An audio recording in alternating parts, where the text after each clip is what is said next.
boa tarde. Começa agora a Revista da Semana, programa de 26 de novembro de 2021.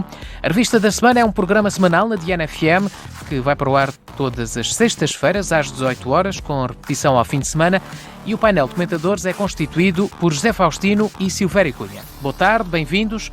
Avançamos já para os temas que marcaram a semana. Falamos sobre as novas medidas anunciadas pelo Governo para tentar conter a quinta vaga da pandemia da Covid-19. José Faustino, o que é que, neste início de programa, o que é que quer destacar destas novas medidas? Concorda com elas todas? Boa tarde. Eu concordo, eu sempre o mesmo concordo, sou desta opinião contrária, concordo e discordo, mas concordo no essencial, porque este governo continua, de facto, a dar provas de uma incapacidade total nas coisas.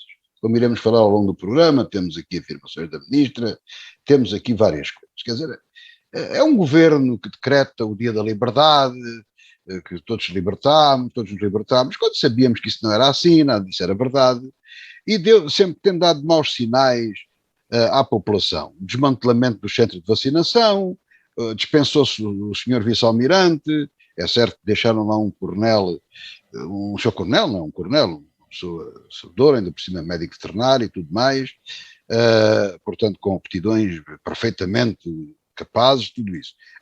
Foi desarmado, tiraram as pessoas todas, queriam desmantelar centros, o mesmo erro, cometem-se os mesmos erros sempre, e este governo tem a particularidade de fazer o que fizer, acaba por não ser uma outra a criticar, mas vai cometendo sempre os mesmos erros.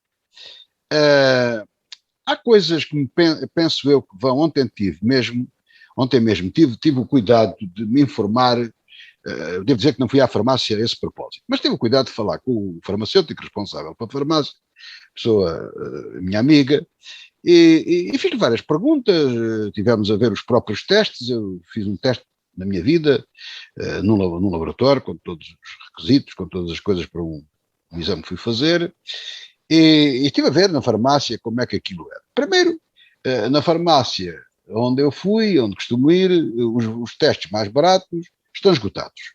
O mais barato que havia custa 5 euros, o que já faz uma certa diferença, porque no laboratório custa 100, que eu também me informei. Eu, olhando para aquilo e vendo aquilo, eu tenho muitas dúvidas da minha capacidade, e falo como um cidadão normal, em meter a zaragatoa, que é muito comprida, por nariz abaixo, que tem que ter o nariz para cima, e depois meter aquilo por ali abaixo, se calhar um casal ou com os filhos, uns fazerem aos outros, talvez seja mais fácil. Mas nada nos garante, digamos que o teste é mesmo negativo, na minha modesta opinião.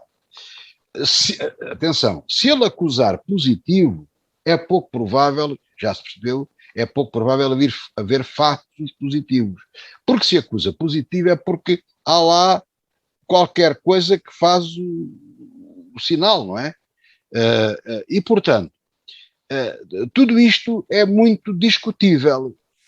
A tendência, se não for muito evidente, a tendência é para negativos ou falsos negativos. Ou seja, não há uma prova muito real e bastante para se saber se a pessoa está infectada ou não. Todavia, acho bem, falei também a semana passada, antes destas medidas, com um amigo meu médico, que me dizia que estava na iminência de ir para um jantar com uma série de amigos, 80 e tal pessoas, e que ele sugeriu, e casualmente vinha saber que colheram a sugestão dele, que toda a gente fosse testada. Eu até lhe sugeri, mas eras tu que devias fazer o teste às pessoas antes de entrarem para se verificar no tempo necessário. Porque as pessoas podem, na melhor das boas intenções, falhar. Ou seja, é muito falível a questão do teste. Agora, para coisas mais sérias, nomeadamente voos, que é aqui que está o problema, devia haver um serviço ou num centro de vacinação ou tudo isso. Se este governo fosse hábil a comandar, aliás, se fosse hábil e dentro daquilo que eu gostaria, era, por exemplo, nos aeroportos, pôr a Força Aérea, os paraquedistas, camuflado, com uma brigada sanitária.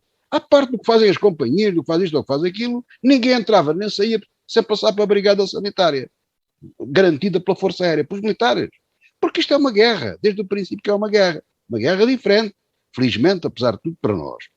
E, portanto, eu tenho dúvidas dessas coisas todas. Agora, exigir o certificado de vacinas, diferenciar as pessoas em alguns aspectos que me parecem razoáveis, em quem se vacinou e quem não se vacinou, continuando a dar liberdade das pessoas não se vacinarem e dando liberdade para se vacinarem, isso parece-me razoável. Talvez haja excesso nos restaurantes, porque quando isto esteve pior era só aos fins de semana, mas admito que sim, que faz sentido, e há uma responsabilização das pessoas e tudo isso. Depois há o problema das novas variantes, que eu receio bem que o grande problema, como disse, são os aeroportos. Eu não acredito nem nas companhias aéreas, não tem nada de mal, porque eles estão vocacionados para nos transportar de avião, e a ANA está vocacionada, a ANA Aeroportos está vocacionada para gerir aeroportos. Para gerir a crise pandémica tem que ser gente especialista, e portanto a melhor força, a melhor maneira de ter especialistas e garantir ordem e serem respeitados, era de facto, como é aviões, é a Força Aérea, garantir uma brigada sanitária. E nas fronteiras, não, por amostragem, não vejo mal nenhum no Exército, na Marinha, etc. Não é um estado de sítio, não é nada disso. Só fiscalizar, ver, fazer testagem. Eu não, até fico, se houvesse um teste de borla aqui, ou que pagasse alguma coisa, eu ficava muito agradecido, se precisasse, e ficava descansado que isso pudesse ser feito. Portanto, as novas variantes, vai ser difícil evitar a sua propagação, visto que o pessoal não para sossegado. Portanto, o mundo de hoje é assim, os aviões estão a levantar voos, estão a voar, também não se pode evitar isso, e as pessoas viajam de um lado para o outro, e, por exemplo, a nova estirpe sul-africana, tem um nome, mas é muito complicado, só a chinesa é que não se pode dizer que é chinesa, a sul-africana pode dizer que é à vontade, não tem problema nenhum. Chinesa não, isso é proibido, para morar os bons costumes não pode ser. Mas a sul-africana já está na Bélgica e chegará com facilidade, já está na Europa e andará por aí com facilidade. Parece-me que devia haver um procedimento muito aligerado, rapidamente, a nível mundial, junto das farmacêuticas e dos laboratórios, porque as vacinas, já há vacinas de segunda geração, quiçá de terceira geração, e que estão a necessitar sempre da aprovação. Isso tem que alterar-se. Eu penso, dentro do leigo, daquilo que penso, que sei, mas provavelmente não sei, não sou especialista, que as vacinas com o tal RNA mensageiro, que variam com grande facilidade, desde que se identifique o vírus, eu estou convencido que eles rapidamente conseguem fazer a segunda, terceira geração de vacinas. Portanto, tem que agir rapidamente, haver uma maneira, se calhar, de ter o regulador dentro do laboratório, para que rapidamente as vacinas cheguem junto da população. Juntamente com as terceiras doses que já estão a arrancar, felizmente, já se reorganizaram as coisas, parece que está tudo a arrancar, porque tudo isto tem que ser muito eficiente. José Faustino, deixe-me fazer uma pergunta. É um estado de guerra. Não acha que se os países ricos tivessem feito chegar vacinas ao continente africano, o surgimento desta nova variante teria evitado... Sérgio, isso é uma conversa da esquerda fofinha. Desculpe lá, mas às vezes já estou farto de tanta conversa. Porque, vamos lá ver, uma vez, que Deus a tenha em descanso, a doutora Maria Barroso arranjou para aí um peditório de uma coisa qualquer que ela mandou não sei para onde, um caminhão cheio de medicamentos e tudo. O Sérgio sabe o que é que aconteceu antes de chegar à África, acho que ele ia para a África. Até o caminhão desapareceu. É que roubaram tudo. Isso está provado, que as ajudas internacionais, por exemplo, em África, chegam lá 30% às populações. Aquilo é roubado, é para a corrupção, é para os dirigentes, é para toda a gente. Portanto, não vamos ser utópicos ao ponto de pensar era desejável. Já se percebeu que isso não é possível. E depois, se na Europa a gente não consegue, países como os Estados Unidos e países desenvolvidos assim, Portugal foi a exceção, não se consegue vacinar mais de 60%, que os outros nem querem. Né? Portugal está a patinar para chegar aos 90%, onde até somos benéficos a essa situação, não vai haver vacina. Em África também não querem vacina, não percebem, e tudo isso. Têm que ir vacinas e tabletes e comendo e não sei o quê, porque é para darem-lhes o comer e depois podem dar a vacina em troca ou qualquer coisa. Portanto, isso não é a solução. Eu sou daqueles que, aqui já disse, acredito que dentro de um ano estamos livres do vírus. Estamos livres do vírus, na minha opinião, por dois motivos. O primeiro, porque vai rapidamente descolar os medicamentos para acabar com o vírus. E as novas vacinas, segundo ouvi, aquilo que sei, é pouco, porque infelizmente as notícias são assim um bocado de refluxo, as novas variantes impedem a reprodução do vírus de célula para célula. Assim sendo, evita-se o contágio. Portanto, tudo isso está a avançar muito rapidamente cientificamente. E se nós, na Europa, na América, em Israel, quiçá na África do Sul, nos sítios, na China, onde isto tudo andar rapidamente, com medicamentos e com novas gerações de vacina, o vírus acaba por desaparecer, quer dizer, acabamos por matar o vírus. Portanto, o vírus não tem hipótese. Ele chega, mas não tem hipótese. Porque eu prevejo, como leigo na matéria, como analista político, é aquilo que aqui me assumo e que sou, penso que dentro de um ano estaremos livres desse vírus. Claro que todos teremos que continuar a colaborar. Por exemplo, põe-se aqui uma situação que eu também queria falar, já para arrumar o assunto todo, que é a vacinação das crianças. Eu não me sei pronunciar sobre isso, mas já percebi, já toda a gente percebeu, que os miúdos, felizmente para eles, o vírus não lhes faz muito mal, mas eles apanham-no e transmitem-no. E, portanto, há que acautelar porque algumas crianças também adoecem. Eu não sou especialista e aqui, pura e simplesmente, por enquanto, remeto a decisão para as autoridades sanitárias e parece-me que, maioritariamente, são favoráveis a essa vacinação. Aliás, as farmacêuticas já produziram doses mais reduzidas, vacinas próprias, vacinas infantis, digamos assim.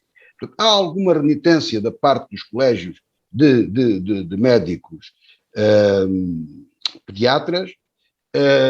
Um dos problemas tem a ver com questões cardíacas e o colégio de cardiologia, mesmo infantil, parece ser favorável, parece não constitui um perigo tão grande como isso. Portanto, aqui temos que confiar, como deve ser na maior parte das vezes, naquilo que diz a ciência. E penso que se vier a provar que é necessário vacinar as crianças, pois sim, com cuidado e que isso se faça, estou convencido que resultará. De salientar também que uma das medidas de que tenho dúvida, mas que é própria do governo temos, é aquela semana de mais contingência a seguir à passagem de ano. Não me parece, não vejo lógica naquilo, não vejo. Muito bem. Prolongar as férias dos miúdos 1 ou 2 dias, em vez de começar no dia 2 ou dia 3, começar dia 4, até percebo. O resto não, porque ou estamos preparados ou não estamos preparados, porque a mensagem que tem que passar para toda a gente é de muita precaução em relação ao vírus. E continuo a dizer, e não deixei direito de dizer, era muito importante para a população, para ser responsável, ser informada de tudo aquilo que se passa, sobretudo, saber a capacidade dos hospitais. Não é que eles respondem sempre, ninguém põe sem dúvida.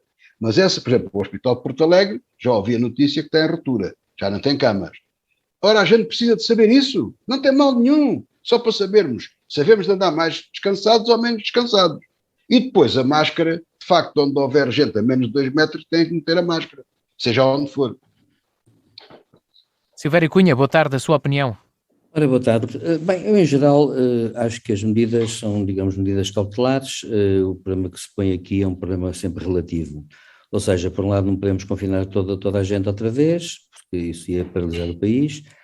Por outro lado, as novas medidas dependem sempre muito da responsabilidade dos cidadãos.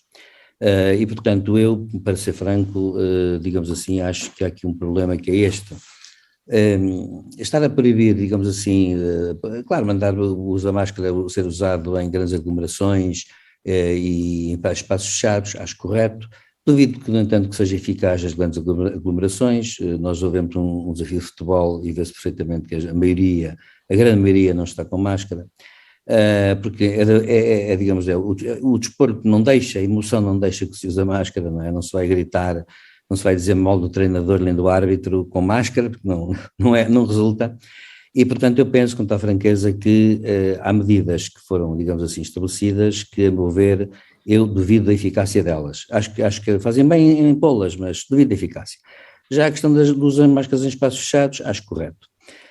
Agora, evidentemente que o perigo das novas variantes, eu também acredito que, digamos, estão à vista as novas vacinas, já na semana passada falámos no assunto, vão ser mais perfeitas, vão ter mais durabilidade e vão elas próprias também ser, digamos, terapêuticas, isto é, não só previnem como combatem mesmo uma pessoa doente, digamos assim, que esteja, pelo menos no início do Covid, combatem também o Covid. Isso, aliás, não penso até que seja uma coisa nova. Eu lembro-me de que havia, no tempo em que eu tinha os meus filhos muito pequenos, havia uns comprimidos que, quando se estava doente com gripe, se podia tomar e eles, ao mesmo tempo que preveniam, se tomassem antes, eles preveniam, mas se tomasse durante a gripe, eles ajudavam a superar a gripe. Também lembro-me disso. Antes de falarem vacinas contra a gripe, eu lembro-me disso. Portanto, eu julgo que as medidas em geral estão, digamos, estão dentro do calibre normal. Nomeadamente, inclusivamente, estão muito mais moderadas do que em muitos países da Europa, em que tem havido uma grande dureza a esse nível. Depois, também acho que, claro, depois sempre o problema da desburocratização do processo. A agência, estamos todos à espera que a Agência Europeia do Medicamento diga qualquer coisa, não é? Para aqui ou para acolá. Claro que o governo faz nós dependemos, enfim, no fundo também dependemos um bocado disso. A Agência Europeia do Medicamento deve ter protocolos e, portanto, eu penso que a demora que se verifica nestes casos, em parte também se deve ao facto de os protocolos serem seguidos por uma questão do princípio de precaução. Porquê? Porque, é claro, aqui é-se preso por ter cão e preso por não ter. Eles são lentos, é porque são lentos. Se fossem rápidos e houvesse um azar qualquer, é porque seriam rápidos e houve um azar qualquer. Eu acho que isto acontece com muita frequência, portanto, os governos andam, para já, continuam a pisar ovos, porque nós continuamos sem saber muito bem qual é a dimensão efetivamente da pandemia. Continuamos sem saber muito bem isso, e portanto, enquanto não soubermos, e isso vai demorar muitos anos a saber, até se conseguir a etiologia completa de saber como é que é tudo, sequelas, etc., vai passar muito tempo ainda. Portanto, é assim, estamos a viver em tempo real, paciência, temos que aguentar. Quanto à questão das crianças, as vacinas das crianças, eu de facto na televisão vejo que há quem esteja contra, quem esteja a favor. Bem, acho mal que se faça política em torno da questão, e às vezes parece-me que se faz um bocado de política em torno da questão. A verdade é esta também, estamos à espera que diz o regulador europeu.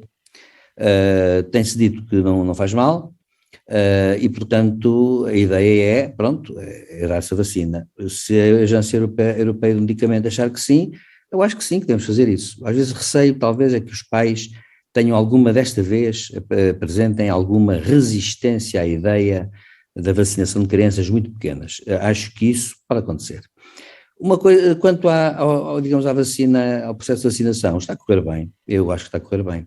Neste momento está a correr bem, eu até já recebi, inclusivamente, às 3 da manhã, o BIP a dizer o dia e a hora em que vou ser vacinado, com a terceira dose, e portanto... Deixe-me adivinhar, professor Silvério Cunha, vai ser vacinado dia 1 de dezembro. Exatamente. E acontece que, portanto... Veja lá como é que é ser. Não me diga que é o Faustino que anda a fazer convocatória. Não, anda a dar as vacinas. Mas já agora, a propósito disso, dizer uma coisa, professor Silvério Cunha, e quando o senhor disse que sim, recebeu a confirmação mandando para a Arena Débora, certo? Sim. Pois, mas não é na Arena Débora. Ai, não? É na outra? Não é, senhor Sérgio?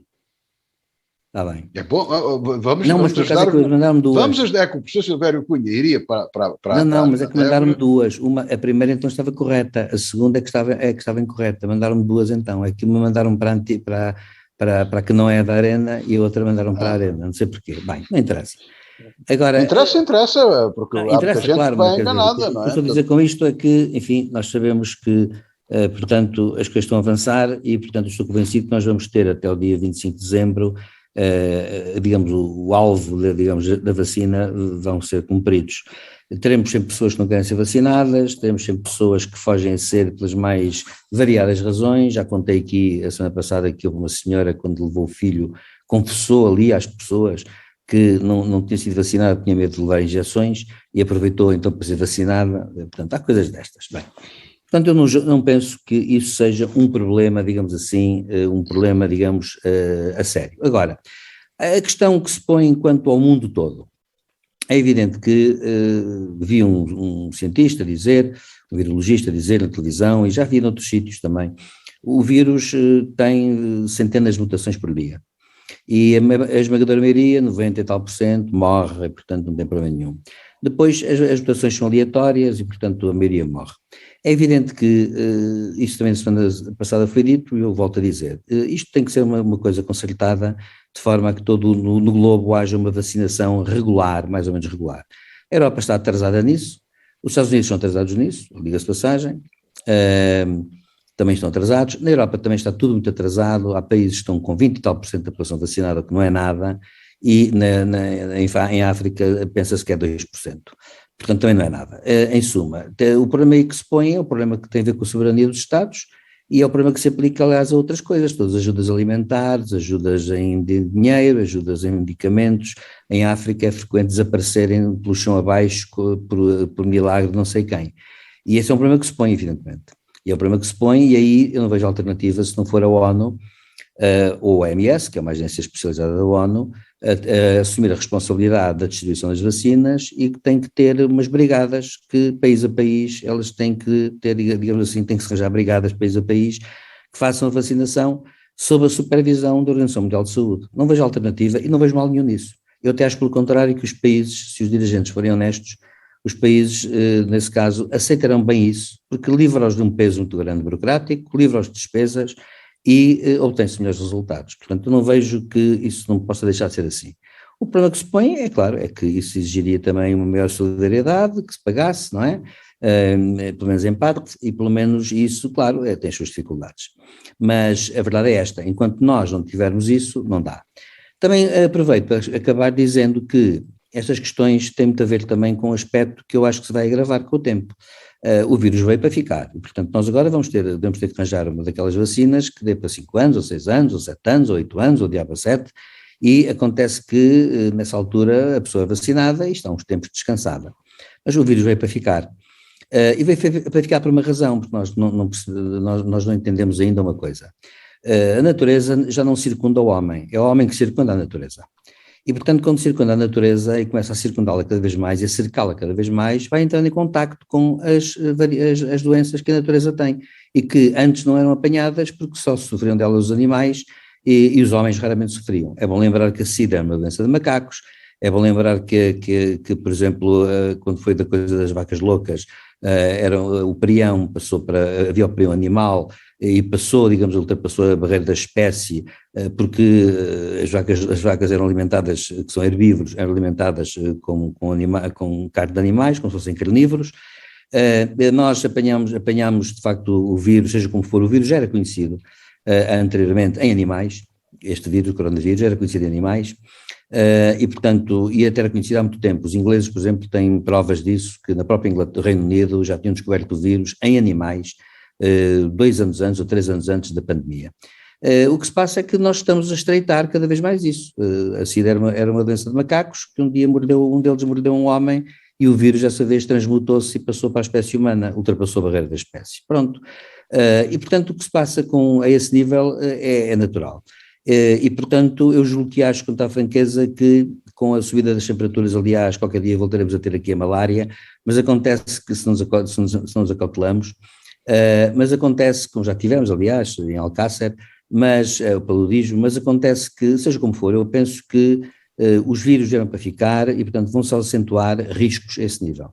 E não creio, muito francamente, não creio, eu sei que há pessoas que acham que tudo voltará ao normal, mas não vai nada voltar ao normal, porque há uma coisa que é assim, a ação do homem exerce uma forte entropia na natureza e na sua própria organização, e essa entropia vai sendo aumentada à medida que há mais homens, há mais seres humanos, à medida que há mais complexidade, à medida que, digamos assim, tudo se complexifica mais, e portanto a entropia vai aumentar e o risco vai aumentar, os novos riscos.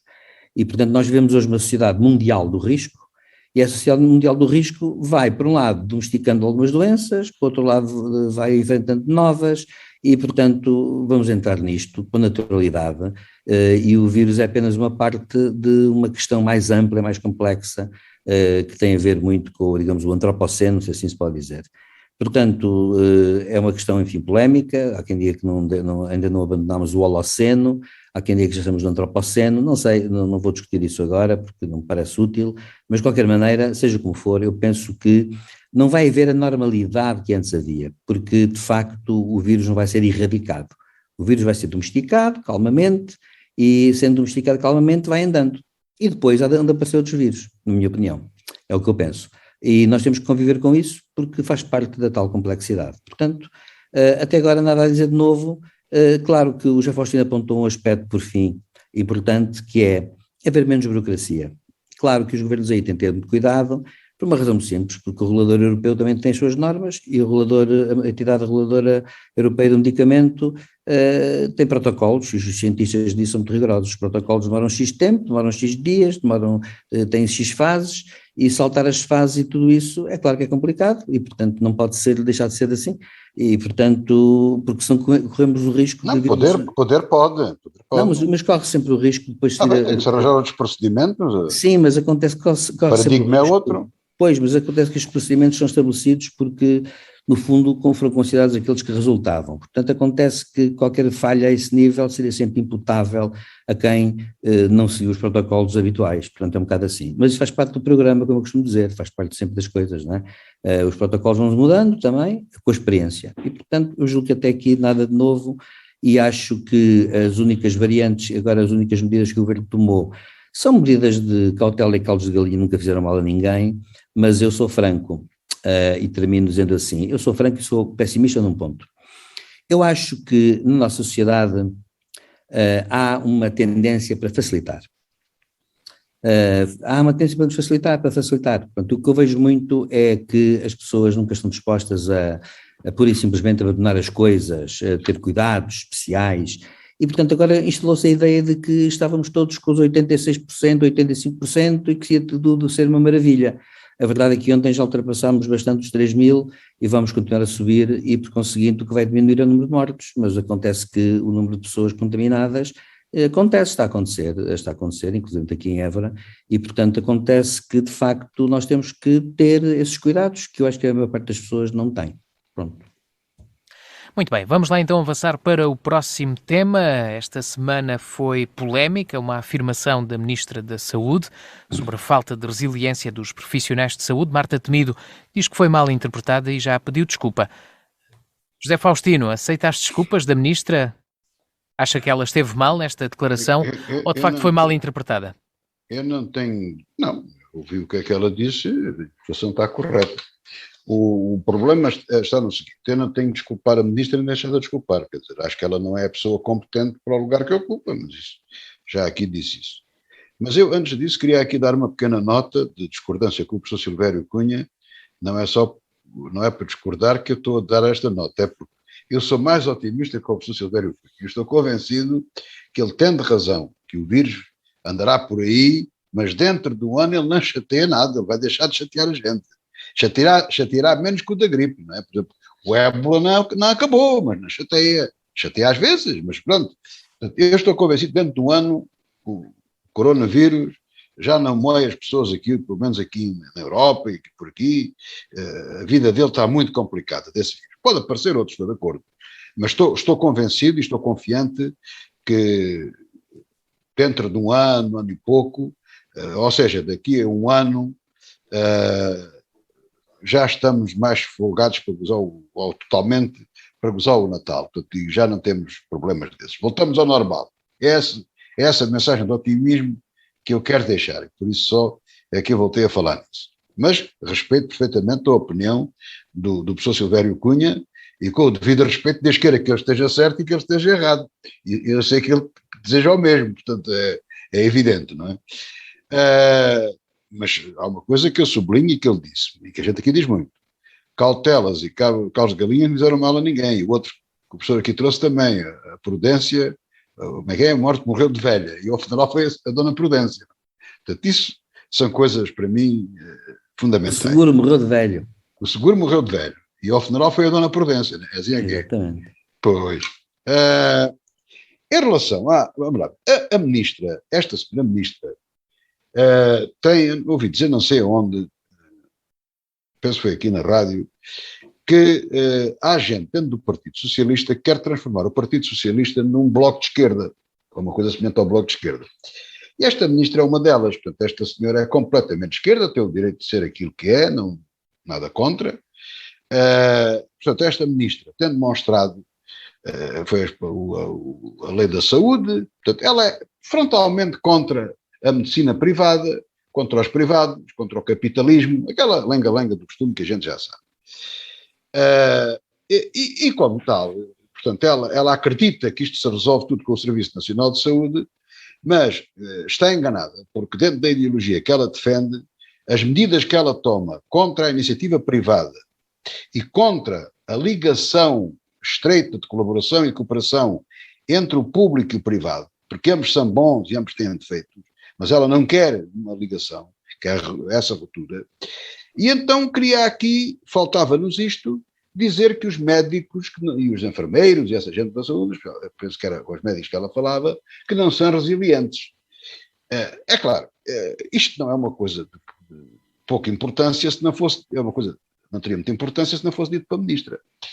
Vamos ver, eu já aqui disse isso, mas em toda esta pandemia, nem todos os médicos e enfermeiros e os profissionais de saúde tiveram todos o mesmo comportamento. Eu posso dizer que isto varia entre heróis e manhosos que meteram baixo e desapareceram. Vamos lá ser claro, não é tudo santo. Agora, na maioria das pessoas, e a classe médica, a classe de enfermagem, a classe de saúde, foi muito resiliente e todos os portugueses devemos estar agradecidos. Não é agora por haver um ou dois oportunistas que se rasparam com medo e foram para casa que vai ser tomada a classe toda. Não, os médicos tiveram um comportamento extraordinário. Eu conheço vários médicos que já estavam reformados, já estavam retirados dos seus serviços e que voltaram, responderam à chamada e prestaram os seus serviços, foram em comissão prestar os seus serviços. Isto é de muito valor. E, portanto, por mais que a ministra se canse, de um modo geral, que é uma coisa, um geral muito grande, não se pode acusar os médicos, nem os enfermeiros, nem toda aquela gente que ali trabalha, de falta de resiliência. Então, o que será estar à porta de um hospital, uma fila de 30 ambulâncias, e andarem os médicos e os enfermeiros a assistir as pessoas nas ambulâncias, quando o Ministério se recusa a dizer essa situação e as vagas nos hospitais? Isso não é resiliência. Isso é mais do que resiliência. Isso é casmurrice profissional, é um brilho extraordinário, é um ato heróico, digo eu. Agora, quer dizer, isto chega ao ponto ridículo de perguntar como é que a ministra vai selecionar novas pessoas mais para resiliência do que para a sua competência profissional. Bom, a sua competência profissional há forma de aferir. Ou a faculdade, ou há exames, há provas, há muitas coisas. E os exames dos médicos e as provas médicas são muito rigorosas, até rigorosas demais, na minha opinião. Agora, a resiliência. Bom, isso é um problema, vamos chamar outra vez as Forças Armadas, é um problema de comandos. Quer dizer, só se além de médicos tiverem que passar por provas de resistência, outras coisas. Há que ter noção do seguinte. Portugal, por enquanto, é uma democracia amigás, está no meio do escalão, já sabemos que vai a caminho do socialismo, tem andado muitos quilómetros para a frente a caminho, mas ainda é uma democracia, ainda não é outra coisa. E, portanto, tem que se pedir às pessoas os seus requisitos que a lei manda para serem médicos, enfermeiros, auxiliares, aquilo que forem. E não é aquilo que a senhora ministra quer. A senhora ministra não faz normas, ou se as faz, tem que as propor para ir para a lei. Não há dúvida absolutamente nenhuma. E sentar a meter mais fogo na fornalha, a meter mais lenha na fornalha, que ela ofendeu particularmente a classe dos médicos. Claro que os médicos têm força, a sua ordem, os seus sindicatos, etc. E responderam logo e não gostaram da brincadeira. E foi de tal maneira que ela percebeu aquilo que entrou, que eu não, sinceramente, não acredito que fosse uma coisa sentida. Ela viu que se esticou ao comprido de uma forma muito grande e depois veio-se de facto arrepender. Não estou a dizer que fizesse teatro. Ela deve ter percebido, dentro da sua ideologia, dentro daquilo que ela quer, que afinal ainda tem que viver com médicos. Portanto, ainda não consegue formar logo em pequeninos, em unidades, em faculdades, sob o comando do Comitê Central, formem os médicos meio militares, meio médicos, isso ainda nem existe. Ela gostaria, mas não existe. Isto é uma democracia. E, portanto, ela deve ter respeito pelas pessoas subalternas hierarquicamente dela, deve respeitar toda essa gente. Agora, sinceramente, não é caso para demissão, não é caso para coisa nenhuma, nem para surpresa. Portanto, neste governo, nada deve surpreender os portugueses. Portanto, é que é lá saber do que diz o ministro Cabrita, do que diz o ministro da Defesa, do que diz o ministro da Saúde. Zero. É que não vale a pena. Não vale a pena. Portanto, e depois, sempre com uma caixa de ressonância, que é o Presidente da República, a dar cobertura a estas coisas todas. Como, por exemplo, a dizer que percebeu mal, a dizer que não, foi ele que percebeu mal, ele é que fez confusão. Mas como fez confusão no quê? Portanto, aqui não há confusões nenhumas, a ministra foi clara. Agora, Portugal não está no estado de socialismo, pró-comunismo, como ela pretende, felizmente, está longe disso, e o Serviço Nacional de Saúde, e o bem dos portugueses e o sul dos portugueses, tem que funcionar com um bom Serviço Nacional de Saúde, bem gerido, nomeadamente pelo antigo Ministro da Saúde, que é agora administrador da Caixa Geral de Depósitos, que com menos recursos administrou melhor, e tem que haver uma grande sintonia entre o público e o privado. Todo esse conjunto é que é o Serviço Nacional de Saúde. E as parcerias público-privadas não são nenhuma semente do diabo lançada na nossa sociedade. Podem, como tudo, os automóveis também nos transportam, mas também nos podem matar. Portanto, há coisas boas e há coisas más.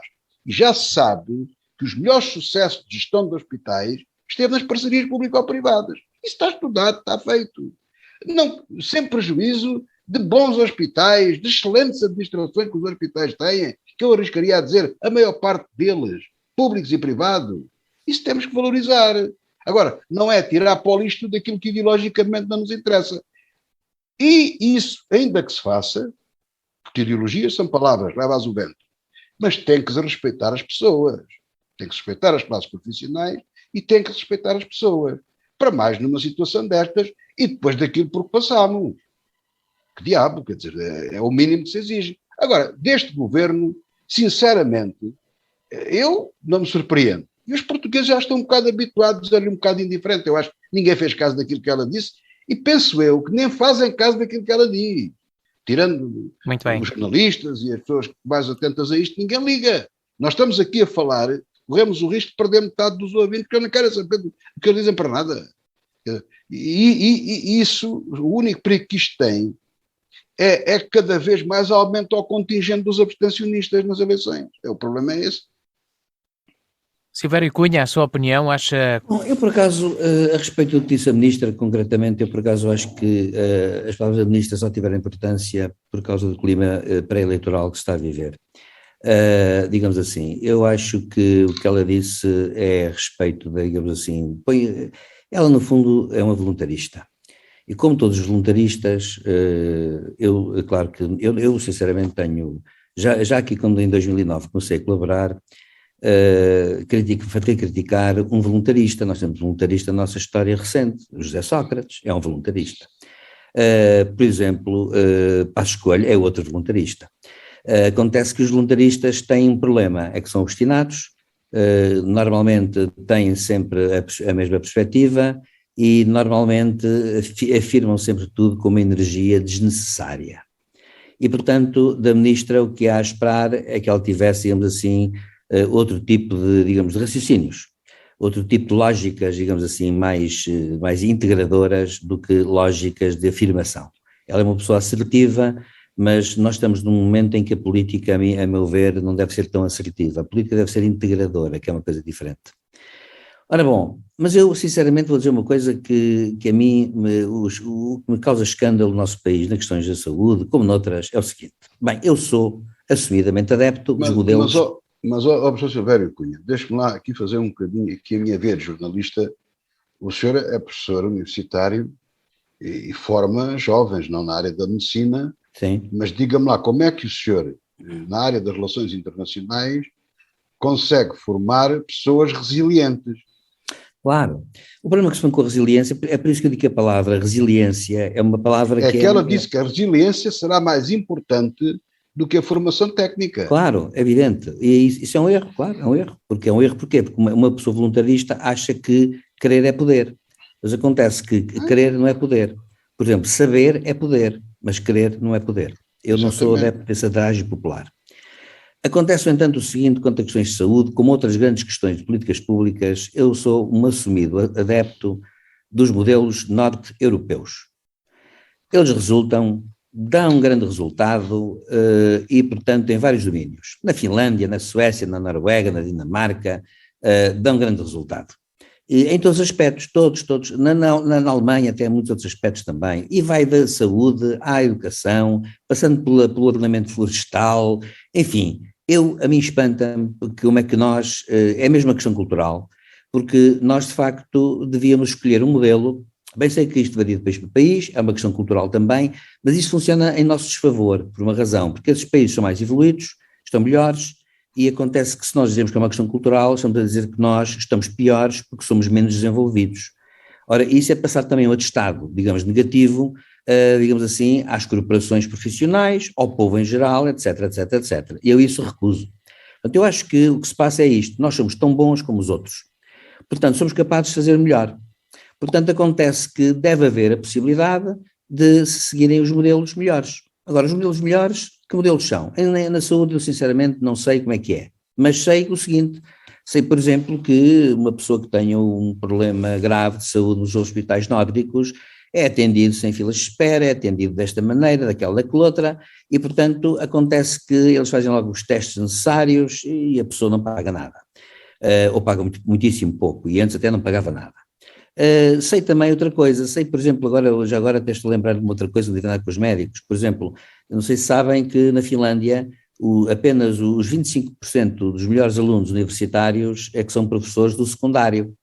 Lá essa profissão do professor do ensino básico e secundário é considerada uma profissão das mais exigentes que há, e acontece que por isso também são bem pagos, mas por isso também é que eles têm só 10 alunos e não têm 40 como aqui, não é? Pronto.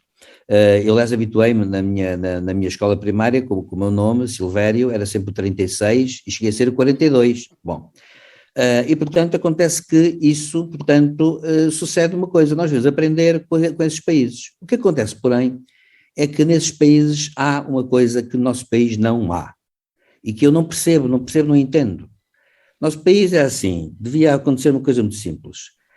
As corporações interessadas nas questões concretas, neste caso médicas, eram chamadas a uma mesa e, juntamente com o governo e os seus técnicos, assentavam em metas e objetivos. E então assentava-se em medidas para atingir essas metas, tecnicamente falando. E ajeitava-se isso de uma forma que fosse, digamos, razoável, que desse perspectivas de se acertar e ponto final parágrafo. Nós aqui temos a mania muda o governo, mudam as políticas estruturais, muda o ministro, mudam as políticas estruturais, também comentamos muito aquilo que o ministro diz, o ministro A, o ministro B, o ministro C. Eu penso que aqui a questão é assim, são os governos, são políticas públicas gerais. Depois temos, portanto, é um erro completo. Depois temos outra coisa que é o Presidente da República opina sobre tudo e sobre nada. O nosso Presidente da República está de facto agora numa fase que eu acho má do mandato, porque anda, não sei se ele acha que isso é útil, claro, é uma pessoa bem preparada e portanto pode até ter um objetivo por trás disso, mas repare-se, ele agora opina sobre tudo, a pessoa faz uma pergunta qualquer, basta dizer aquela história do estado de saúde dele, da hérnia e tudo, ele entra em pormenores sobre o estado de saúde dele e fala da hérnia que ninguém conhecia, e para aqui e para lá, e eu estava a ouvir aquilo, estava a dizer assim, mas o que é que se passa, quer dizer, porque digamos, há uma espécie de, como é que é dizer, é como se nós estivéssemos a lidar com água, ondas alterosas, descobrimos que são só espuma, e portanto a espuma quase não tem água, e portanto estamos parece que perante uma coisa enorme, gigantesca, não sei o quê, e depois no fim reduz tudo assim umas gotículas de água que não têm interesse nenhum, e portanto eu acho que sinceramente quaisquer debates sobre a saúde, recrutamento do pessoal, formação do mesmo, distribuição, para onde vão, para onde não vão, métodos de colocação, salários, etc., tudo isso no plano da saúde, no plano da educação, no plano disto, daquilo, daquilo outro, Forças Armadas, Forças de Segurança, etc., devia ser objeto de um debate profundo entre governo e as entidades corporativas interessadas, e depois também, ao mesmo tempo, entre o governo e pelo menos o principal partido da oposição, mas todos os partidos, naturalmente, para todos dessem a sua opinião, e todos estivessem, digamos assim, comprometidos um bocado com isso. Que é isso que eu acho que no nosso país levanta logo um problema. Um dos fatores mais importantes de uma política integrativa ou integradora é nós termos a cultura do compromisso e nós ouvirmos os outros. Acontece no nosso país, berra-se permanentemente. Berra-se permanentemente. É uma coisa que ultrapassa um bocado a minha forma de ver, porque é uma berraria total. Na Europa, aliás, passam-se casos, ainda há dias passaram-se vários que eu até estive a ver, vários casos que, por exemplo, se fossem no nosso país, era uma berraria monumental. Acontece que, nesses casos, dou um exemplo, o primeiro-ministro holandês chamou as pessoas que não se querem vacinar de idiotas, numa conferência de imprensa, são os idiotas, ponto. O ministro da Educação, o ministro da Saúde alemão, disse, o ainda ministro, disse assim, tenham santa paciência, mas quando chegarmos ao Natal, as pessoas ou estão vacinadas, ou curadas, ou mortas. Isso é um bocado chocante, dizer isto, porque, claro, não podemos estar de outra maneira. As pessoas estão vacinadas, ou curadas, vivas, ou mortas, pronto. E ele disse isto. Curiosamente, na Alemanha, se fosse cá, pedia-se logo a demissão do ministro. Na Alemanha não aconteceu nada. Portanto, eu também acho que há aquilo que eu chamo os nossos jornais e meios de comunicação, sobretudo as televisões, dão importância àquilo que não tem importância real, substantiva. E eu acho que isso é muito importante. Por outro lado, os ministros têm a mania de que julgam que em cada declaração que fazem pronunciam grandes frases com grandes progressos para qualquer outra coisa. E grandes políticas, parece que estão a afirmar coisas profundas que vão marcar a história de Portugal para os próximos séculos. Não vão, claro que não vão. E até como agravante, não vão e deviam estar mais calados. Porque, incluindo o Presidente da República, diga-se passagem, embora eu acho que o Presidente da República tem uma função tranquilizadora, estabilizadora, mas não vão mudar por uma razão, porque nós estamos precisamente num momento de viragem. E nos momentos de viragem, de crise e viragem, é que efetivamente não é a altura de se estar a falar sobre qualquer porcariazinha que não tem interesse nenhum, sobre pequenos assuntos. Eu chamo a atenção dos ouvintes para uma coisa que me parece clara. Se nós hoje em dia ligarmos um telejornal, logo no princípio, só vemos mini notícias, micronotícias e notícias ridículas. Notícias que não são assunto, são microassuntos, são trivialidades. Isto chama-se, o nome exato, rigoroso, é trivialidade. O trivial tomou conta da política. Quando a política devia falar das questões centrais, as questões estruturais e estruturantes. E, portanto, a ministra, a meu ver, foi falar e dizer trivialidades. E, claro, quando se fala de trivialidades, entra-se naquele tipo de vocabulário e conversa onde é muito fácil dizer, fugir, digamos, o pé para a asneira. Ou seja, a dizer coisas inexatas, equívocas, coisas que são até o contrário do que se queria dizer, coisas assim. E eu acho que isso é uma coisa que eu acho que, eu não sei, eu às vezes ponho a pensar, e vou dizer uma brincadeira, mas é uma brincadeira mesmo que vou dizer. Eu sou o primeiro-ministro, no primeiro Conselho de Ministros, dizia logo aos ministros, estão proibidos de falar em público, dizem que nada têm a dizer. E só se diz, é no final do Conselho de Ministros, um porta-voz que tem a ler o comunicado do Conselho de Ministros. Isto tem sido sempre assim. Já repararam o ridículo em que os ministros têm caído sucessivamente em fazer afirmações sobre isto, sobre aquilo, sobre aquilo outro, para aqui, para lá, dizendo coisas com pormenores que às vezes não têm interesse nenhum, contradizem-se, inclusivamente, há contradições. E, portanto, eu acho que nós estamos, e lá está, isto é uma manifestação da crise da política. A política devia ser uma coisa nobre, importante e sobre as questões importantes. O resto é para ir para o caixote do lixo da política. E, portanto, mas isto é uma coisa geral, como digo, é uma coisa geral porque, como se vê, quando eu dou aquele exemplo, ninguém imagina, se o Dr. António Costa, numa conferência de imprensa, dissesse assim, quem até agora não se quis vacinar não passa de um idiota, era o fim do mundo. O ministro holandês disse isso, o primeiro-ministro holandês disse isso, e não aconteceu nada, nem na oposição, nem no governo. Pronto. Porquê? Porque, no fundo, aquilo só veio para cá, mas foi uma notícia de terceira ordem, terceira linha, quarta linha, quinta linha. Irritou-se, provavelmente. Pronto, ele de resto ele não é fácil de assoar, já toda a gente sabe que o primeiro-ministro holandês não é fácil de assoar, mas diz de vez em quando umas coisas inconvenientes.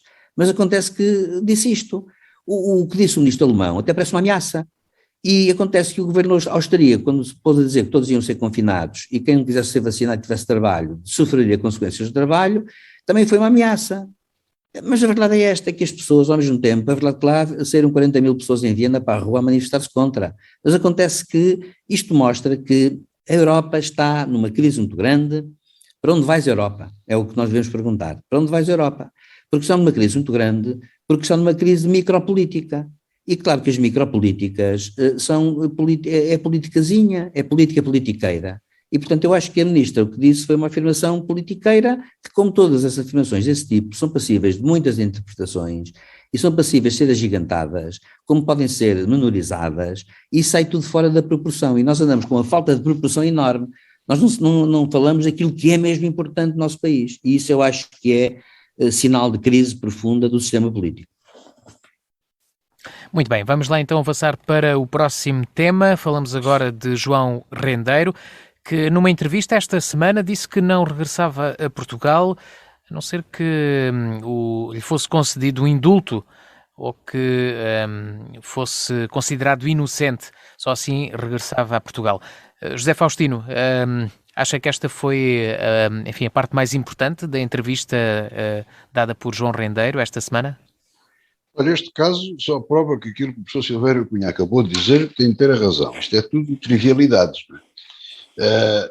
Se verificarmos bem, primeiro, é uma entrevista a um foragido da lei, está bem, é um furo jornalístico, percebo. Depois é servida por um novo canal, tipo comprimidos, não, comprimidos partidos em metades, portanto, mesmo aos bocadinhos que tenho dificuldade em perceber aquilo.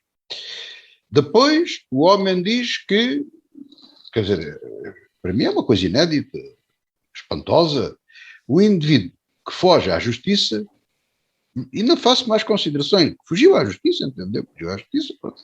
Não se entregou, fugiu, teve essa possibilidade, e depois diz que só volta se for através do indulto. Ora, toda a gente sabe que um foragido não pode ter um indulto presidencial. Quem dá o indulto é o presidente. É uma pessoa que está a cumprir pena e por motivos perfeitamente justificados, há um requerimento, um pedido de indulto, o processo é analisado e é proposto ao Sr. Presidente da República para, no Natal, que tem uns prazos, para proceder esse indulto. Portanto, depois voltamos nas trivialidades. Aquele homem que é o nosso Presidente da República, como o professor Silvério Cunha diz, e eu subscrevo, que está disponível para comentar tudo e, se possível, ainda joga ao ping-pong ao mesmo tempo e está sempre na maior, fez-me lembrar, fartei-me de rir, fez-me lembrar coisas que hoje têm graça, naquela altura não tem graça nenhuma, e sem querer, a comparação não tem mal, não tem sentido nenhum. Mas antes do 25 de Abril, conseguiu-se fazer um espetáculo, conseguiu-se autorização para fazer um espetáculo em Viana do Alentejo com o Zé Afonso. E toda a gente foi para ver, portanto, iria ser casa cheia no Teatro de Viana do Alentejo, no Cineteatro, e a PIDE resolveu fazer o seguinte, deslocou-se para lá, e o chefe da PIDE meteu-se à frente da bilheteira, e quando as pessoas iam para adquirir bilhete, deram com o chefe Melo à frente deles. E para onde é que vai? Dizia ele. Eu queria adquirir o meu bilhete. Não há. Esgotaram-se. Mas esgotaram-se, dizia as pessoas. É uma chatice, dizia ele. Mas que um aborrecimento. Mas não há, olha, já se venderam todos. E manteve este diálogo com as pessoas anónimas que ali apareciam, não a gente por virar, que eles conheciam perfeitamente. Aliás, aquilo depois acabou num ato repressivo de identificação de pessoas, prisões, etc. Bom, não estou a comparar de forma nenhuma ao chefe da PIDE, ao tempo de Évora, com o Presidente da República, não é isso. Foi a graça, hoje, aqui não teve graça nenhuma na altura, mas hoje tem graça a maneira cínica e despolitizada com que ele... Quer dizer, então o Presidente da República não tem outra maneira para comentar isto? Para já não tinha nada a comentar. Mas comentando, não tinha que dizer, não, o Sr. Rendeiro, nem sobre um foragido, parece-me, não posso falar sobre isso. E os indultos são pedidos por pessoas que estão a cumprir pena e que, nos termos da lei, pedem o indulto e que eu considerei pedir se a coisa estiver em conformidade. Não, o que é que ele veio dizer? não podia ser apreciado porque não entregou no prazo. É como os bilhetes já não há bilhetes, esgotaram-se. Quer dizer, parece a crónica do Alberto Magalhães que disse, olha amigo, para o ano, para a altura, mete os papéis a tempo. Isto não é um mau sinal. Eu sei que o nosso presidente não quer dar o indulto ao render, nada disso, mas vamos ver, o presidente da República e todas as pessoas com responsabilidade, há bocado falava do ministro da Saúde e tudo isso, começam a ser quase pessoas imputáveis, quer dizer, a gente não faz caso do que eles dizem. É um bocado isso, as pessoas não ligam. Já não ligam a estas coisas todas, são tantos acontecimentos, tanta coisa, que as pessoas ficam, olha, não entregou os papéis e tal, acham graça, riem-se aquilo e tal, olha, e depois como é que ele cabe a entregar os papéis e tal, e aquilo fica à volta do papel. Bom, portanto, um somatório de desgraça. Em primeiro lugar, jornalisticamente, de facto, a notícia tem interesse, mas não concordo com o formato, não sei se cheguei a perceber a entrevista toda, foi aos bocadinhos, foi fatiada, eu gostava de perceber a entrevista toda. Depois, fiquei surpreendido com a personalidade de Rendeiro, que era uma pessoa que eu não conheço, não conhecia, não tinha visto assim nunca atuar, nem na televisão, nem nada, e fiquei surpreendido porque, convenhamos, quer dizer, a gente tem pessoas que são suspeitas da lei, suspeitas de ter cometido crimes, estou-me a lembrar, por exemplo, do José Berardo, estou-me a lembrar, por exemplo, do Ricardo Espírito Santo, Salgado. Este homem parece-me que entre um e outro, que destes dois que eu disse, tende mais para o José Berardo. Ou até, se calhar, o Berardo, porque o Berardo é engraçado. Tem coisas, às vezes, umas arrancadas que dão graça.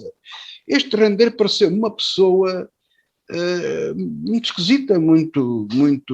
E depois, espera-se de um banqueiro, mesmo que seja acusado de crimes e tudo isso, e os crimes, este tipo de crimes que eles são acusados, são sempre muito complicados. As pessoas podem ser condenadas e até podem ser inocentadas, devo lembrar isso. Porque eu não sou justiceiro como o juiz Carlos Alexandre. Eu acho que tem que se cumprir a lei, tem que ser condenado quem tem que ser, e aquilo que nos dá jeito que aconteça pode às vezes não haver matéria de crime, aquilo que é reprovável moralmente pode não ser juridicamente, etc, etc.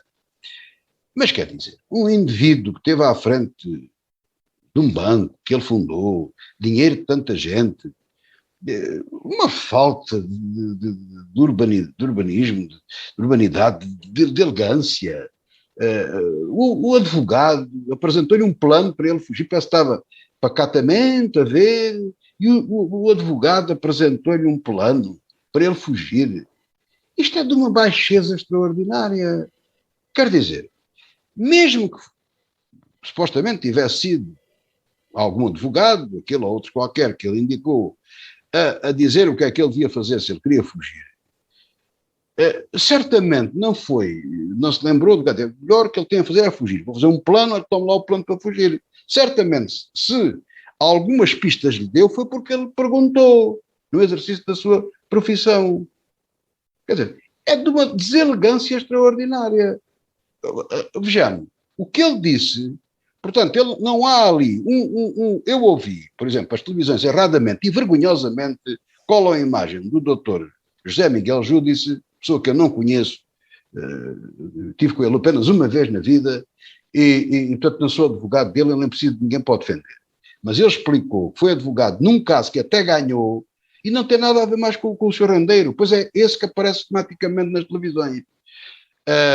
Mas ele explicou, o doutor Júdice explicou, e deu até a entender que muitos dos processos onde ele foi condenado, até poderia haver hipótese de ganhar, como ganhou no primeiro, ou seja, não ser condenado. Mas não foi isso que Rendeiro disse à gente. Ele podia dizer que foi mal julgado, foi mal interpretado, a justiça não compreendeu o alcance da coisa, estas coisas financeiras e dos bancos são muito complicadas, muito complexas, não houve de facto crime, não houve intenção. Não. O que é que ele nos diz? Que o advogado deu um plano de fuga, gosta muito da mulher, mas a mulher gosta mais dos cães, e disse que, enfim, arranjou para ali uma série de historietas e que ia pôr o Estado português em tribunal, imagine-se, porque demorou muito tempo a julgá-lo. com franqueza, quer dizer, parece-me que estamos perante uma pessoa muito abaixo do nível desejável para exercer o cargo de banqueiro com a responsabilidade que tem. Então, para mim, a grande surpresa desta entrevista foi o baixo nível deste homem. Este sim com baixo nível. O João Berardo foi sempre igual, nunca nos enganou, não enganou ninguém. Foi sempre a mesma pessoa, nunca enganou ninguém. Este homem queria ser um exemplo, quando a vida lhe correu para trás, nesse mesmo dia ou dia antes, apresentou um livro para apresentar o seu sucesso, considerado por muita gente, etc. Eu nunca companhia de perto como digo. Fiquei totalmente surpreendido. Porque parece-me tratar-se de uma pessoa aparentemente que devia ser uma pessoa fina, deixem-me utilizar, quando é uma pessoa grossa e relos, quer-me a mim parecer, pondo em xeque o advogado que o tem defendido, mordendo tanto a mão de quem lhe dá de comer, sobre a mulher uma coisa esquisita, e depois o tempo do tribunal, que até o favoreceu a ele, não é? Fiquei surpreendido, fiquei de facto surpreendido. Fiquei surpreendido. E a grande novidade da entrevista, portanto, o grande destaque que este novo canal de televisão quis ter, perdeu-se um bocado devido à personalidade do entrevistado. Com franqueza, em circunstâncias normais, não devia ser entrevistado nem por um jornal de escola, com todo o respeito. Pelos jornais de escola, como é que diz. Silvério Cunha, a sua opinião, também ficou surpreendido? Vamos cá ver. Eu começo também pelo Presidente da República. De facto, o nosso Presidente deu, não sei se estava à espera da pergunta ou se não estava, mas dá a impressão que não estava, porque ele sabe perfeitamente o que é que diz, o que é que ele pressupõe. Claro, é evidente, só pode haver, digamos, indulto, até pode haver indulto e a pessoa ser indultada tendo cumprido um dia de prisão, uma coisa qualquer, até pode acontecer isso. Mas a verdade é que ele, Rendeiro, está condenado num caso, há outros casos a correr e de facto a verdade é esta. Ele esteve a ver mais ou menos até onde paravam as modas e vê que, como jurídico, pode ter ali uns anos a sério para cumprir. Se as sentenças forem desfavoráveis, bem entendido. E até lá, presume-se que ele é inocente, exceto num caso em que ele já foi condenado e a sentença, portanto, não sei já transitou julgado se não, mas a verdade é esta, é que ele não tem hipótese nenhuma, o Tribunal Constitucional rejeitou um dos seus últimos recursos. Acontece, no entanto, o seguinte, eu vou começar pelo Presidente por isto. O Presidente sabe perfeitamente, e foi apanhado, a meu ver, de surpresa, porque aquela desculpa dele é uma desculpa, como é que é dizer, é uma desculpa que normalmente não se dá. Ele não pode dizer assim, realmente dizer que uma pessoa não pode dar indulto, porque ele nem sequer pode dizer melhor indulto, porque ele entregou fora de prazo, é admitir o inadmissível. É que ele poderia, há meses, antes de julho, não é? Ter apresentado um requerimento à sua Excelência, ao Sr. Presidente da República, a pedir para ser indultado.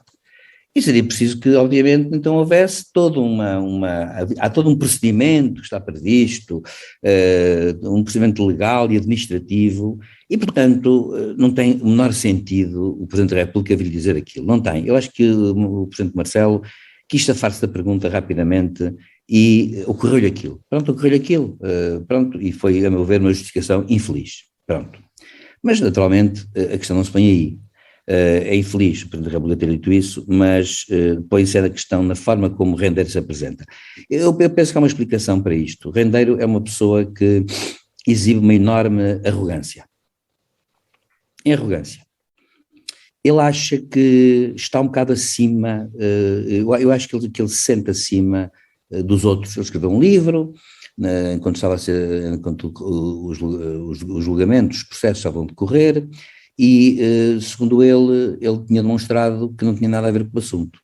Ora, acontece que os tribunais não pensaram assim num caso, pelo menos, ele tem 5 anos e tal já, marcados para cumprir, mas acontece que ele, de facto, procedeu como aquela pessoa que diz assim, vocês têm a vossa justiça, eu tenho a minha, e portanto estou acima disso, e fez um plano e fugiu. Bom, e depois, de facto, ainda por cima, na entrevista, vem como que de armar-se numa espécie de pessoa que está acima dos outros, e acontece que, estando acima dos outros, não se entende muito bem aquilo que ele quer dizer, ou seja, ele no fundo julga o quê? Julga que aquilo que ele fez pode ser apreciado, antes de cumprir um dia que seja de prisão, que se pode apreciar até o que é que ele, se a prisão é prisão, o Presidente da República teria que ter fundamentos especialíssimos para dizer que ele nem precisaria de cumprir mais que um dia de prisão. Mas acontece que tudo isso é uma questão a ver depois, e ele quer que se veja antes. Porquê? Porque é ele. No fundo, eu da entrevista o que retirei foi uma coisa: eu. Ele tem um ego do tamanho do mundo. E acha, portanto, que está acima disso. Está acima. E, portanto, exige, no fundo, que lhe façam a justiça de ele ser um privilegiado, não é no sentido agora material do termo, é privilegiado psicologicamente. Eu acho que ele tem um problema a esse nível. Eu acho que ele julga que ele tem um ego muito grande. E depois foi uma pessoa que se habitou nestes anos todos em que houve queixas. Eu uma vez ouvi um dos empresários a que ele ficou a dever dinheiro, muito dinheiro, as centenas de milhares de euros, penso eu até, 2 centenas ou 3. Esse empresário veio dizer uma coisa, porque era uma pessoa que era empresária, penso, ou já está aposentado, digamos, essas elites, que veio dizer: eu perdi 200 e tal mil euros e afinal de contas não os revi ainda e não tenho vida.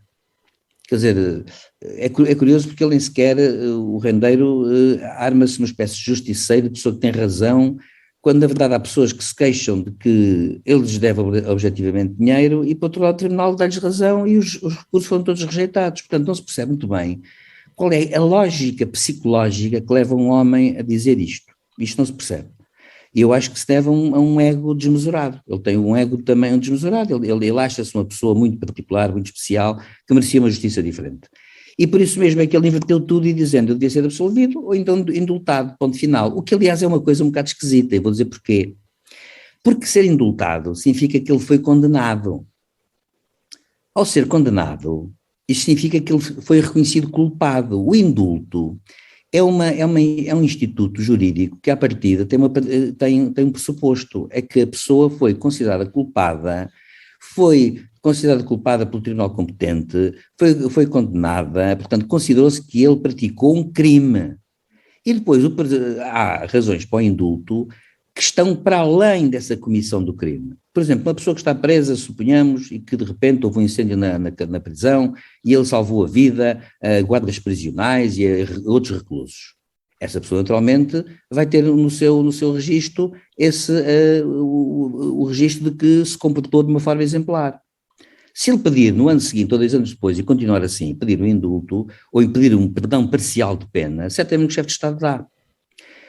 Os indultos que o chefe de Estado costuma dar agora até aqui no Natal, muitas vezes é por razões de doenças graves, não é? Doenças terminais, em que o chefe de Estado acha que a pessoa deve morrer no meio da família, por exemplo, ou com a presença assídua da família, pronto, é uma questão de humanidade. Mas há uma coisa que fica sempre marcada, que é a culpa da pessoa. A pessoa teve culpa. Depois redimiu-se a culpa porque ou está muito mal, ou então porque praticou atos que o tornaram, digamos assim, lhe aliviaram, redimiram a culpa dele. Ora, Rendeiro não pode dizer, quando diz que quer ser indultado, é admitir uma falta de lógica, é dizer assim: então eu sou culpado, sou condenado, mas nunca cheguei para a cadeia, porquê? Porque o Presidente me indulta, porquê? Porque o Presidente tem um poder absoluto? Está por cima dos tribunais e da lei? Isso é reconhecer, no fundo, então aquela teoria dele é que ele acha que indulto é a mesma coisa que ser absolvido. E não é nada disso. O indulto é precisamente uma particularidade que os países mantiveram e que vem da Idade Média, dos chamados reis taumaturgos de França, que, no fundo, o indulto é: o rei punha a mão na cabeça da pessoa, porque nessa altura cortava-se a cabeça à pessoa, não é? E acontece que ao pôr a mão dizia assim: tu que és culpado, mas eu, do alto da minha posição, divina quase, perdoo-te. É como se fosse ressuscitar um morto. O indulto, aliás, tem muito a ver com essa prática medieval e até anterior. E acontece que depois o indulto, à medida que as sociedades com o liberalismo, etc., se foram racionalizando, o indulto passou a ser uma coisa similar neste sentido. É dado por mais alto magistrado da nação, mas perante uma pessoa que é reconhecida culpada. E aí é que está a magia do indulto. A magia do indulto é precisamente essa, é que a pessoa é reconhecida culpada, é dada como culpada, está a cumprir uma pena, pode ser até de um dia, mas de repente há um facto extraordinário que faz com que o mais alto magistrado da nação diga: os tribunais culparam-te, és culpado, mas eu redimo-te, foste redimido, e portanto eu perdoo-te. Mas só se perdoa aquilo que a pessoa é culpada. Ora, Renner, portanto, está a fazer uma confusão terminológica e conceptual que não lembra a ninguém. Portanto, o indulto é para quem é culpado. A absolvição é para quem se prova que não é culpado. Portanto, ele diz, eu quero no fundo duas coisas diferentes, eu quero preto e branco. Ora, isto é uma coisa que eu sinceramente acho que só uma pessoa com, já nem falo daquilo que já Faustino disse a respeito da mulher e a respeito do advogado, etc. Mas isto é uma coisa que só uma pessoa com um ego gigantesco pode dizer.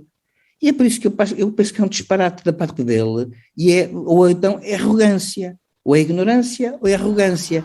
Mas se for ignorância, é a ignorância do arrogante, que acha que sabe.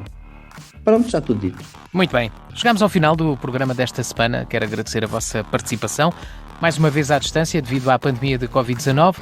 Quanto à revista da semana, fica por aqui. Regressa 2 a 8 dias. Boa tarde.